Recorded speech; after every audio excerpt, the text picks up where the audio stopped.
Hola amigos! You might have come across various articles that tell us about worker protests and strikes in different countries. Now, a lot of times a trade union might help prevent these from occurring, but in other cases, it might also cause such disruptions. So, in today's video, we will learn all about trade unions, its roles, factors that affect its strength, pros and cons, and a lot more.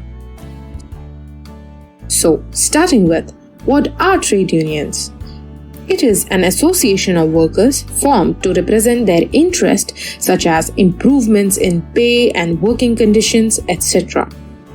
There are different types of trade unions, like white-collar unions which represent particular professions like pilots or doctors, crafts union that represent workers of particular skills, industrial unions for workers in a particular industry, etc. This leads us to our next subtopic, their roles. Trade unions have a wide range of roles, amongst which the most important one is collective bargaining. It is when the representative of the workers negotiate with the employers for a particular cause.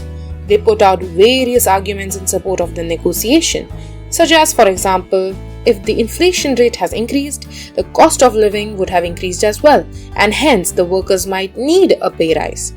Or if the workers demand better working conditions, amongst many other reasons. But how effective is their negotiation? Or in other words, what factors determine their power? Factors like the type of industry, the number of workers, the skill of workers, market share of the firm, governmental laws are some of the many factors that influence its power. If the industry has high and consistent demand, if there are larger proportion of workers in the trade union, if the government has laws that support trade union activity, all of them will increase their power. More power, more likely their demands are met. There are many advantages of having a trade union, both for the employees and the employer.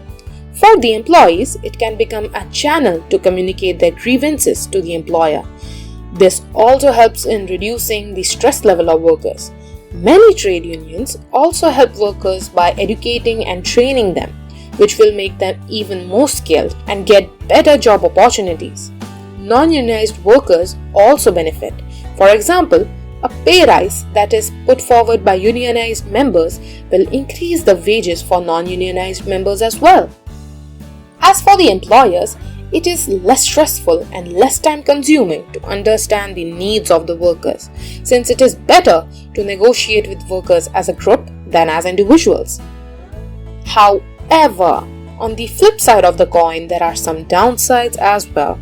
In many cases, when the demand of the trade unions are not met, it might result in drastic actions taken by the trade unions, which might cause the firms to lose potential revenue, their brand image, and reputation.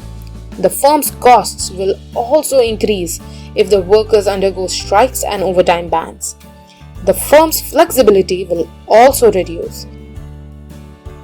Do you want to know more about industrial action, strikes, and overtime bans and other measures? Click here to know more. New and fun economics concepts every week. Till then, stay tuned and thanks for watching.